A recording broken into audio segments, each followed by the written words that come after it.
Hello అండి, అందరికీ welcome to Padma Prasad blogs.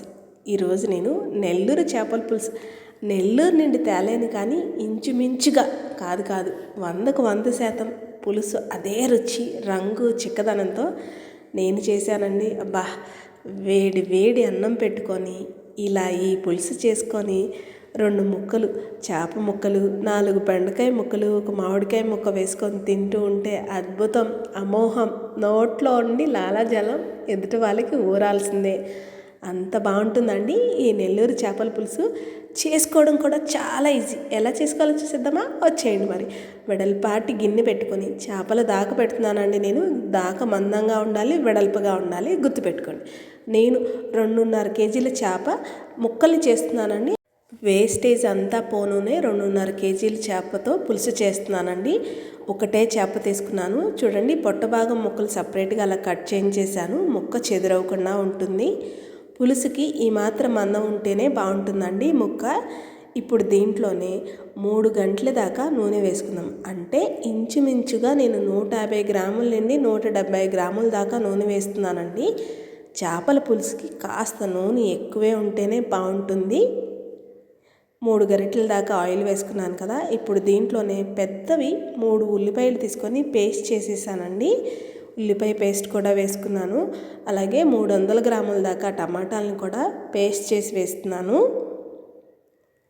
మనకి పులుసు చిక్కగా గ్రేవీగా రావాలంటే ఇలా పేస్ట్ వేస్తే గ్రేవీగా గుజ్జుగా వస్తుందండి పులుసు. ఒక గుప్పెడు దాకా వేసాను కరివేపాకుని. 5 పచ్చిమిర్చిని ఘాట్లు పెట్టి వేసేసాను. పుల్లగా లోపల కారంగా తగులుతూ పచ్చిమిర్చి పులుసులో నంచుకు తింటూ ఉంటే సూపర్గా ఉంటుంది. రుచికి సరిపడా రాళ్ళుప్పు వేశాను. ఒక 1/2 టీ స్పూన్ దాకా పసుపు వేసుకున్నానండి. ఇప్పుడు దీంట్లోనే రుచికి సరిపడా కారాన్ని వేస్తున్నాను. 3 స్పూన్ల దాకా కారం వేశాను. కొంచెం ఘాటు ఉంటేనే కదా పుల్లగా కారంగా ఉంటుంది. ఒక పెద్ద టీ స్పూన్ దాకా ధనియాల పొడి వేసుకున్నానండి. ఒక పెద్ద టీ స్పూన్ జీలకర్ర పొడి కూడా వేశాను. చేప క్వాంటిటీని బట్టి నేను కొలతలు మార్చానండి, మీరు ఇది గుర్తుపెట్టుకోండి. అలాగే 100 గ్రాముల దాకా చింతపండు నానబెట్టి గుజ్జు తీసి వేసేసుకున్నాను. ఇప్పుడు మనం వేసిన ఉప్పు, కారాలు, జీలకర్ర, ధనియాల పొడి, చింతపండు గుజ్జు, టమాటా, ఉల్లిపాయ, పచ్చిమిర్చి, కరివేపాకు, నూనె అన్నీ కూడా ముక్కకు పట్టేటట్టు చేతిని కాస్త నీట్గా క్లీన్ చేసుకొని మొత్తం ముక్కలకి పట్టేటట్టు ఇలా కలుపుకోవాలి. మీరు ఇక్కడ ఇలా కలిపేశాక మీ ఉప్పు కారాల్ని అడ్జస్ట్ చేసుకోండి. ఎంచక్కా ఇప్పుడు మొత్తం కలిపాక కొంచెం టేస్ట్ చేస్తే మీ ఉప్పు కారాలు మీకు అడ్జస్ట్ అవుతాయి కదా, తెలుస్తుంది కదా. ఇందులో ఇప్పుడు ఏం చాలకపోయినా అడ్జస్ట్ చేసుకోండి. నేను టేస్ట్ చేశాను, నాకు పర్ఫెక్ట్గా అన్నీ సరిపోయినాయి. చూడండి, నేను ముక్కలు మొత్తం కలిపాక మీకు గుజ్జు కూడా చూపిస్తాను. గుజ్జు మరీ చిక్కగా ఉంది అంటే కనుక కాస్త నీళ్ళను కూడా అడ్జస్ట్ చేసుకోండి. మీ పులుసు మీకు ఎంత కావాలో దాన్ని బట్టి అడ్జస్ట్ చేసుకోండి. మొత్తం కూడా కలిపాను కదా.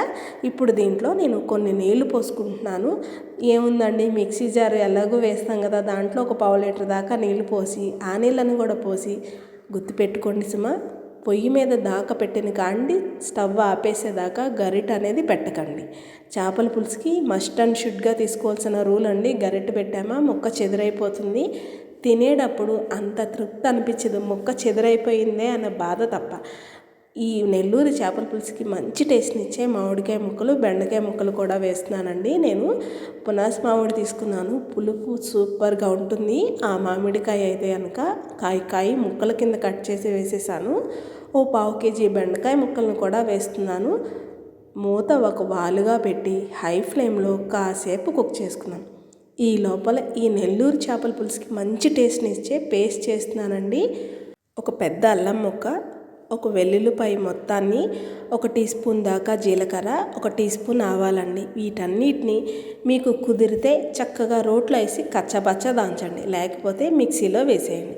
నాకు వీలుగా అనిపించిందండి, రోట్లో వేసి దంచాను. చూడండి, ఇలా కచ్చబచ్చ దంచుకుంటే చాలు. ఈ పేస్ట్ వేయండి. అబ్బా, చేపల పులుసుకి ఇంకొక వేరే లెవెల్ టేస్ట్ వస్తుందండి, అంత బాగుంటుంది. మీరు కూడా ఒక్కసారి ట్రై చేయాలండి, ఇది నా రిక్వెస్ట్. ఇలా ఒక్కసారి చేపల పులుసు ట్రై చేసి చూడండి. అబ్బా, నోట్లో లాలాజలం అలా ఊరాల్సిందే అండి, ఎంత కమ్మగా ఉంటుందో. ఈ అల్లం వెల్లుల్లి ఆవాలు జీలకర్ర పేస్ట్ని కూడా వేసాక మళ్ళీ రెండు వైపులా జాగ్రత్తగా పట్టుకొని దాకతో ఇలా కుదిపితే సరిపోతుందండి. పొరపాటును కూడా గరిటె పెట్టకండి. చేపల పులుసుకి గరిటె పెట్టకూడదు అసలు. మళ్ళీ ఒక్కసారి కలిపి వాలుగా మూతను పెట్టి కాసేపు కుక్ చేసుకుంటే చూసారా చేపల పులుసు కొత్త ఉడుకుతుంది చూసారా. వాసన ఇల్లు అదిరిపోతుందండి.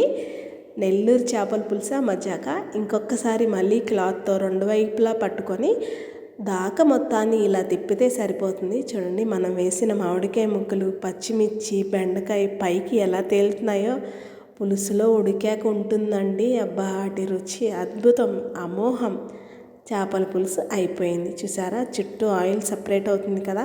ఇంకా చాలు, స్టవ్ ఆపేసి ఒక గుప్పెడు కొత్తిమీరని కట్ చేసి అలా పైనుండి వేసి వేడి అన్నంలో వేడిగా ఈ చేపల పులుసు వేసుకొని తింటే అప్పుడొక టేస్ట్ ఉంటుందండి.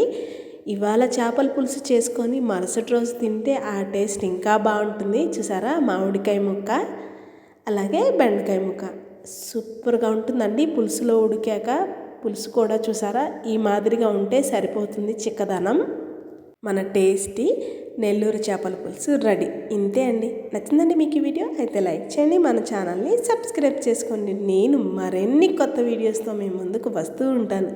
అన్నట్టు మర్చిపోయాను, మీరు ట్రై చేస్తే ఈ నెల్లూరు చేపల పులుసు ఎలా వచ్చిందో కామెంట్ చేయడం మాత్రం మర్చిపోకుండా సుమా. వేడిగా అంత అన్నం పెట్టుకొని చూసారా ముక్క ఎక్కడ చెదురవ్వలేదు.